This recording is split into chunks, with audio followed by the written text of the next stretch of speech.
I was just turning 14. It was a really hot summer, and I just remember being in the house and I was waiting for my dad to come home. My mum was getting ready for work. And then he came in, and I just remember I'm going up the stairs and I just heard a door like bang, like a loud bang slam. I was like, oh, what is going on now? And then I heard my mum screaming and crying and stuff. So I kind of ran up, get in the door to see what was happening. And he was kind of, she was at the window, and he was kind of trying to push her, he was leaning her out the window. And I went in to try and get him to get off, pull her back. And he kind of looked at me with this evil look. And I was only 14. I got really scared. And I just said that I just can't do this. He's going to kill her. So I ran down the stairs, ran over to a neighbour, ran in through. She just opened the door. I ran straight through into the kitchen, picked up her phone. We'd no phone even then, and picked up the phone, rang 999. I said, if you're not here in the next 10 minutes, my mom's going to be dead. So they were up in less than 10 minutes. Two guards, Bang Garda and a guard.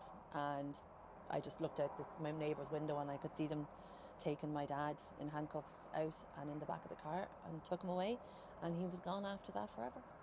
So Ruth, people know you for your online comedy. You've never really spoken about this part of your life before. Why did you feel it was important? I just feel like, I'm 50 next year.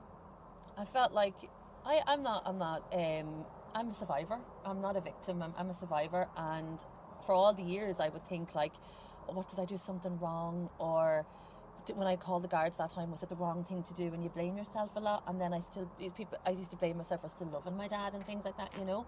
And then I realised I've done nothing wrong here. None of us have done anything wrong as children growing up with domestic violence. You've done absolutely nothing wrong, you know. And I really do think, I've never been to therapy.